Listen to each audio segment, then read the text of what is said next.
चला आज एक्सरसाइज 1.3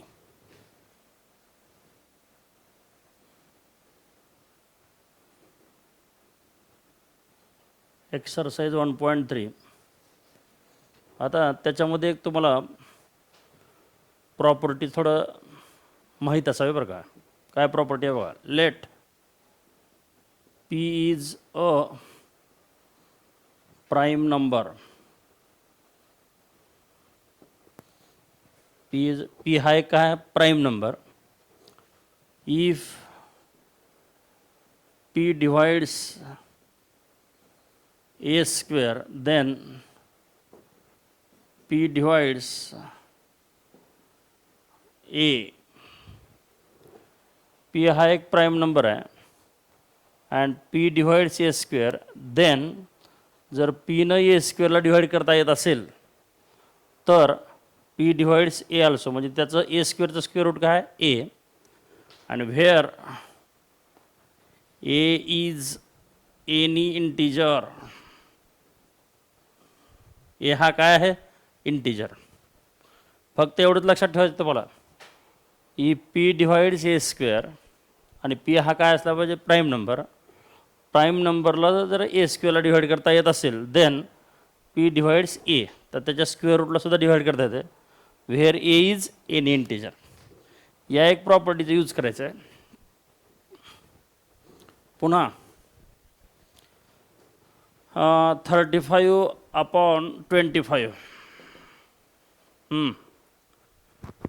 या दोघांमध्ये कॉमन फॅक्टर कोणता आहे सांगा. कॉमन फॅक्टर कोणता आहे 5. तर 5 × 7 5 × 5 आणि ह्याला रिड्यूस जर केलं 5 कॅन्सल तर 7/5. आता ह्याच्यामध्ये कॉमन कोणी आहे का बघा. आणि या दोघांमध्ये कॉमन नाही म्हणून 7 आणि 5ला को प्राईम्स म्हणतात. को प्राईम्स म्हणजे ज्यांच्यामध्ये की कुणीच कॉमन नसतं. या दोघांमध्ये मात्र कॉमन आहे बघा. हे को प्राईम नाहीत. तर हे साधे इंटिजर आहे, हा इंटिजर आहे, हा इंटिजर आहे. आणि हे मात्र को प्राईम्स. को प्राईम्स म्हणजे हा पण प्राईम नंबर आहे, हा पण प्राईम नंबर आहे. आणि ह्या दोघांमध्ये कुणीच कॉमन नाही. आणि म्हणून ह्याला रिड्यूस केल्यानंतर किती आलं 7/5. हे एक लक्षात ठेवायचं. पुन्हा रॅशनल नंबरचा फॉर्म कसा असतं P/Q. रॅशनल नंबरचा फॉर्म कसा असतं P/Q किंवा R/S. व्हेअर आर सुद्धा काय असतं इंटिजर, एस सुद्धा काय असतं इंटिजर. हे इंटिजर, हे इंटिजर, पण S not equal to 0. Denominator मात्र 0 घेत नाही.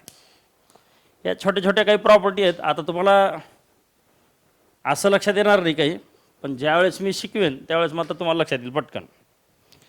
चला question number 1. Prove that √2 is irrational.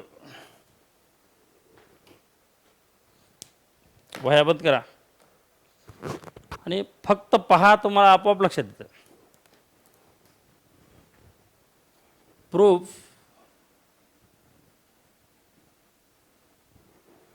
हा नंबर इरॅशनल आहे हे प्रूव्ह करायचं आहे. तर आपण त्याच्या उलटं पकडू. इरॅशनल आहे हे प्रूव्ह करायचं आहे तर ह्याला आपण रॅशनल पकडू. मग let's assume that √2 is a rational number. तर हे इरॅशनल आहे तर त्याला काय पकडायचं rational number. So √2 equal to R/S. रॅशनल नंबरचं फॉर्म कसं असतं त्याला न्यूमरेटर त्याला डिनॉमिनेटर असते अशा प्रकारचं असतं. व्हेअर किंवा मी थोडं अलीकडे लिहितो. So √2 equal to R/S. Where R and S are integers into bracket S not equal to 0. तर त्याचा डिनॉमिनेटर 0 नसतो. तर हा वरचा इंटिजर आहे, खालचा इंटिजर आहे. R and S are integers, S not equal to 0. Suppose R and S have a common factor. या दोघांमध्ये कॉमन फॅक्टर आहे असं समजूया. एक कॉमन फॅक्टर, जसं आपण म्हणलो ना आता 35 आणि 25 मध्ये कॉमन फॅक्टर कोणता आहे सांगा बरं? 5. तर त्या 5ने जर डिवाईड केलं तर ह्याचं काय होतं? रिड्यूस केलं 7/5. ह्या दोघाला जर 5ने डिवाईड केलं तर 5 7 जार 5 5 जार, आणि हे दोघं येतं, ह्याचं ॲन्सर हे येतं. आणि हे दोघं पुन्हा काय आहेत सांगा? को प्राईम्स. तसं आर आणि एसला काहीतरी कॉमन फॅक्टर आहे असं समजूया. आर आणि एसला कोणता तरी कॉमन फॅक्टर आहे समजूया, आणि त्या कॉमन फॅक्टरने ह्याला डिवाईड करू. Suppose R and S have common factor, then we divide, then by dividing this common factor we get. जर त्या दोघांमध्ये एक कॉमन फॅक्टर असेल तर then by dividing this common factor we get, तर आपल्याला काय मिळतं? √2 = a/b. तर याला त्या कॉमन फॅक्टरने डिवाईड केलं तर हे आलं. जसं इथं 35 आणि 25ला 5ने डिवाईड केलं तर कोण आलं? 7/5. पण हे दोघं कोण आहेत सांगा बरं? को प्राईम्स. तसं हे दोघं याला रिड्यूस केल्यानंतर हे आलं. या दोघाला रिड्यूस केलं, कॉमन फॅक्टर कोणता? 5. त्यानं डिवाईड केल्यावर दोघाला हे आलं, आणि हे दोघं कोण आहेत? को प्राईम्स. तसं ह्या दोघाला रिड्यूस केल्यावर हे आलं. Where A and B are coprimes. को प्राईम्स म्हणजे ह्या दोघांमध्ये आता कॉमन कोणीच नाही. सांगा, ह्या दोघांमध्ये कॉमन कोणी आहे का? नाही. अँड सो बाय स्क्वेअरिंग, आता ह्याची स्क्वेअरिंग करू. स्क्वेअरिंग केल्यावर काय होतं? 2. ह्याची स्क्वेअरिंग केल्यावर काय होतं? a²/b². ह्याचं स्क्वेअर केल्यावर 2 येतं, ह्याचा a², याचा b², आणि हा डिवायडेड इकडून काय होतं? मल्टिप्लाय. So 2 × b² = a². आता हिअर हा 2 इज अ प्राईम नंबर. बघा बरं, 2 हा काय आहे? Prime number. हिअर आता थोडं विचार करा. a² ची व्हॅल्यू 2च्या मल्टिपलमध्ये आहे. ए बाळ, a² ची व्हॅल्यू 2च्या मल्टिपलमध्ये आहे, म्हणजे ह्या 2नं a² ला डिवाईड करता येते ना. पण हा × 2 तिकडे जाऊन डिवाईड होतो आणि त्याला डिवाईड करता येते. So here 2 divides a², then, आणि असा एक थेरम झाला बघा. असं एक मी आत्ता प्रॉपर्टी सांगितलं होतं. 2 is a prime number and 2 divides a². जर 2नं a² ला डिवाईड करता येत असेल तर 2नं त्याच्या स्क्वेअर रूटला सुद्धा डिवाईड करता येते ना. Then 2 divides a. Then 2 divides a. We can write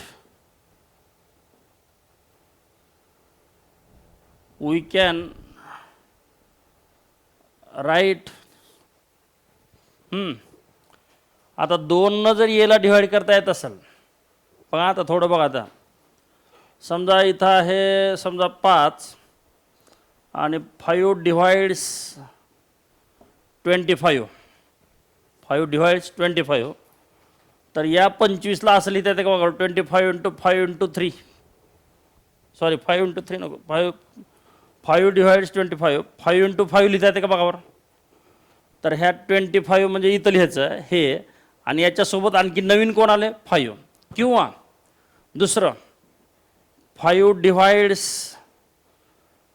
15. 5ने 15ला divide करता येते. मग ह्या 15ला असं लिहिता येते का बरोबर? 5 × 3. हे 15 म्हणजे 5 × नवीन कोण आले? 3, म्हणजे किती आलं? 15. तसं 2 डिवाइड्स a, तर ह्याला आपण असं लिहू शकता का बरोबर? a = 2c. तसं हे 15 = 5c. तर बघून आहे पहा, a डिवाइड्स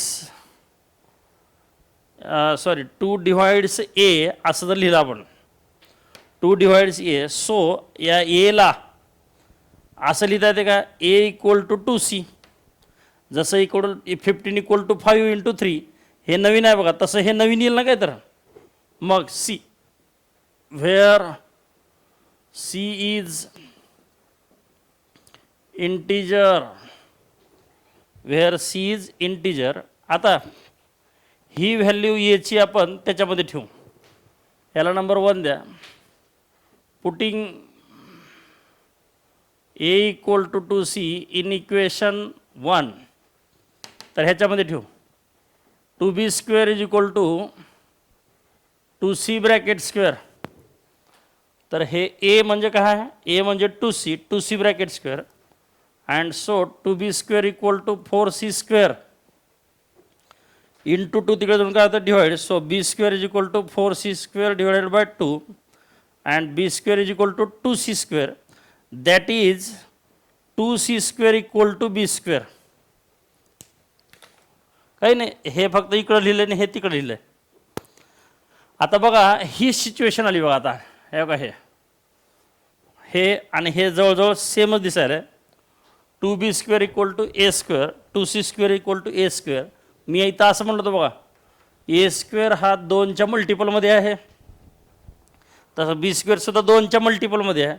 म्हणजे ह्या 2 इकडं b² डिवाइड करता येते. पण आता इथं कसं लिहिलं होतं आपण, here 2 is a prime number. हा 2 काय आहे प्राईम नंबर.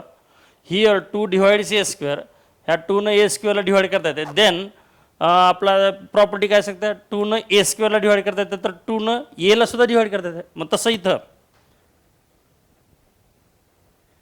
हे वरच्यासारखं same. Here 2 is a prime number. Here 2 divides, हे पहा 2 is a prime number, 2 divides a². तसं इथं 2 divides b² and then 2 divides b. 2 न b² डिवाइड करता येत असेल तर 2 डिवाइड्स b. याला नंबर आपण काय करू 2 देऊ आणि ह्याला नंबर किती देऊ आपण 3 देऊ. हे छोटं सेंटेन्स आहे. 2 डिवाइड्स a, 2 डिवाइड्स b. याचा अर्थ असा होता की बघा फ्रॉम 2 and 3,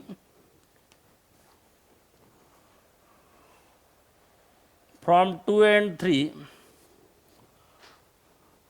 2 न एला डिवाइड करता येतं, 2 न बीला सुद्धा डिवाइड करता येते. म्हणजे ह्या 2 न ए आणि बीला दोघाला डिवाइड करता येते ना. So from 2 and 3 2 divides A and B. That is, आता ए आणि बीला 2 न डिवाइड करता येते. कुठे ए आणि बी बघा बरं, इथं घेतलं होतं आपण. ए आणि बीला 2 न डिवाइड करता येते. म्हणजे ह्या दोघांमध्ये कॉमन फॅक्टर कोणता आला 2. दॅट इज, ह्याचा अर्थ काय होतं 2 डिवाइड्स ए अँड बी म्हणजे 2 is common factor of A and B. This आता कॉन्ट्रॅडिक्ट्स द फॅक्ट दॅट, तर ए आणि बीचा 2 हा काय आहे कॉमन फॅक्टर. पण हे कॉन्ट्रॅडिक्ट्सला मराठीत काय म्हणतात विसंगत. This contradicts the fact that, पण हे सत्याशी विसंगत आहे. हे सत्य कोणतं आहे, where A and B are coprime. Coprime म्हणजे ह्या दोघांमध्ये कॉमन कुणीच नसतं, पण आपल्या इथं कॉमन कोण आलं 2. मग this contradict the fact that A and B are coprimes. Fact that A and B are coprimes and so our. तर ह्या सत्याशी ते विसंगत आहे. 2 is common factor of A and B. ह्या सत्याशी ते काय विसंगत आहे. अँड सो आवर अझम्पशन, कोणता अझम्प केलं आपण √2 इज अ रॅशनल नंबर. हे जे अझम्पशन आहे ते रॉंग आहे. So our assumption that √2 is a rational number is wrong. तर हे जे आपण पकडला पहिल्यांदा रॅशनल नंबर आहे हे रॉंग आहे, मग √2 इज रॅशनल नंबर हे रॉंग आहे, तर √2 हा इरॅशनल हेच काय आहे राईट आहे. And so √2 is irrational is right आणि हेन्स प्रूफ झालं बघा बा. तर हे इरॅशनल आहे हेच खरं आहे.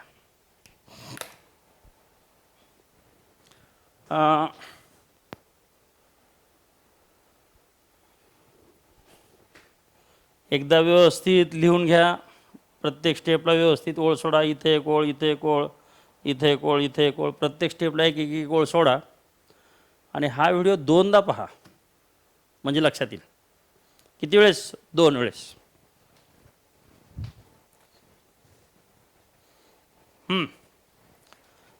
व्हिडिओ बंद करा, व्हिडिओ पॉज करा आणि हे लिहून घ्या.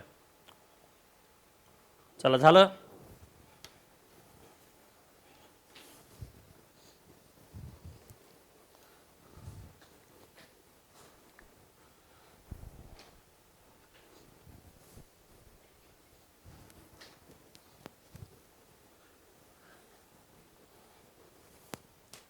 चला दुसरं एक्झाम्पल नंबर 2. प्रूव्ह दॅट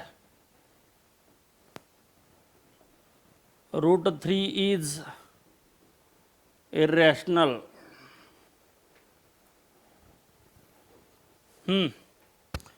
हे मी तुम्हाला करा म्हणणार नाही, एकदा आणखी एकदा पहा. पण आता पेन बंद करा. चलो proof.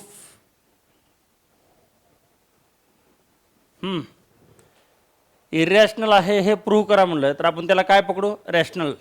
Late √3 is a rational. So √3 equal to R/S. Rational नंबरचा फॉर्म कसा असतं? R/S. आणि R आणि S हे दोघंही काय असतात? Integer. Where R and S are integers into bracket S not equal to 0. पण डिनॉमिनेटर 0 नसतो. सपोज आता या दोघांमध्ये काहीतरी कॉमन फॅक्टर आहे असं पकडूया. Suppose R and S have a common factor, then जर त्यांच्यामध्ये कॉमन फॅक्टर असेल तर देन त्या कॉमन फॅक्टरने ह्या दोघाला रिड्यूस करू. Then by dividing this common factor, by dividing this common factor we get, जर त्या कॉमन फॅक्टरने ह्याला दोघाला डिवाइड केलं तर रिड्यूस होतं आणि रिड्यूस झाल्यावर ए आणि बी झाले असं पकडूया. We get √3 equal to A/B. आणि याला जर रिड्यूस केलं आणि हे आलं तर हे दोघं काय असतात? को प्राईम. म्हणजे आता तुम्हाला सांगितलं होतं 35/25. याला रिड्यूस केल्यावर किती आहे? 7/5. आणि हे दोघं कोण आहेत सांगा? Coprimes. Where A and B are co-primes. co-prime म्हणजे ह्या दोघांमध्ये कॉमन कुणीच नसतं. By squaring. तर आता ह्याची स्क्वेअरिंग करा. याची स्क्वेअरिंग 3, याला A² आणि हा B². हा B² इकडे multiply 3B² equal to A². आता हे आलं. हिअर 3 हा कॉमन है, सॉरी प्राइम नंबर आहे. 3 is a prime number. Here 3 divides A². Then 3 divides त्याचं स्क्वेअर रूट A. मग here 3 is a prime. Here 3 divides A². Then 3 divides A. Here 3 is prime number. 3 divides A². Then 3 divides A. This we can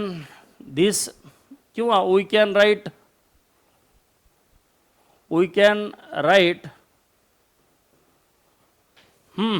आता 3 एला divide करता येते म्हणजे समजा 3 divide समजा 27, तर ह्या 27ला कसं लिहितात आहे 27 इक्वल टू 3 इंटू 9, तर हा नवीन आला ना आता.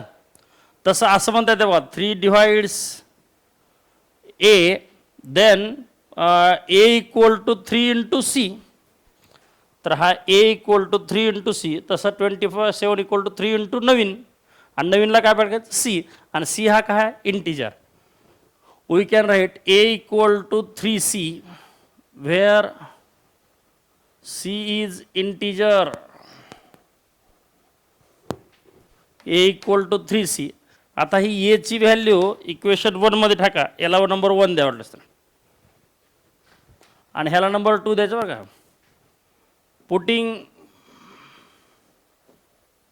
Putting a equal to 3c in equation 1, तर हे 1 इक्वेशनमध्ये ए ची व्हॅल्यू टाका इथं. So 3b square is equal to 3c square, हे बघा इथं ए ची व्हॅल्यू. तर हे ए ची व्हॅल्यू टाकली, ए इक्वल टू 3c इक्वेशन 1 मध्ये टाकली, हे इक्वेशन 1 आहे. So 3b square equal to 9c square into 3 दिलं तर काय होतं divide. So B square is equal to 9c square upon 3. So B square is equal to 3c square, and that is ह्याला पुढं असेल ह्या 3 square is equal to B square. फक्त हे इकडं आणि हे इकडं. आता पुन्हा इथं 3 is a prime number, 3 divides b square. जर 3 बी स्क्वेअरला डिवाइड करता येत असेल तर 3 बीला सुद्धा डिवाइड करता येते, मग तेच लिहायचं. Here 3 is a prime number, here 3 divides b square, then त्याच्या खाली 3 डिवाइड्स बी. 3 बी स्क्वेअरला डिवाइड करता येतं, त्याच्या स्क्वेअर रूटला सुद्धा डिवाइड करता येतं. ह्याला नंबर किती द्या 2, 3 बरं का. फ्रॉम 2 and 3, फ्रॉम 2 and 3 काय सांगतात 2 and 3, 3 डिवाइड्स ए आणि 3 डिवाइड्स बी, म्हणजे 3 न एला आणि बीला दोघाला डिवाइड करता येतं ना, मग तीच लिहायचं 3 divides A and B. So 3 is common factor of A and B. मग 3 न ह्या दोघाला डिवाइड करता येते, म्हणजे 3 is common factor of A and B. आणि हे जर कॉमन फॅक्टर असतील तर ह्या दोघांमध्ये कॉमन फॅक्टर 3 असेल तर ए आणि बी हे को प्राईम नाहीत. And so a and B are not coprimes. And so हे को प्राईम नाहीत म्हण, आणि हे को प्राईम नाहीत का तर आहेत. ए अँड बी आर को प्राईम्स. दिस contradicts the fact that A and B are co-primes, and so तर हे या सत्याशी, हे सत्य आहे बरं का, विसंगत आहे. This contradict the fact that A and B are coprimes, हे को प्राईम्स आहेत आणि तिथं नाही म्हणून प्रूव्ह केलं आपण, हे विसंगत आहे. सो आवर अझम्पशन काय पकडलो आपण, let √3 is rational number is wrong. Let our assumption √3 is a rational number is wrong. And so हे जे लेट √3 इज रॅशनल नंबर आहे हे पकडलो आपण, ते रॉंग आहे. आणि मग रॅशनल नंबर रॉंग आहे म्हणल्यावर तो काय असेल irrational number. Irrational number is right. Is right. आता तुम्हाला सॉल्व करायला homework prove that √5 is irrational. पुन्हा √7 इज इरेशनल. हे एक. तर हे दोन तुम्ही प्रूव्ह करा घरी. जर नाही समजलं तर दोनदा व्हिडिओ पहा आणि करा. Okay bye.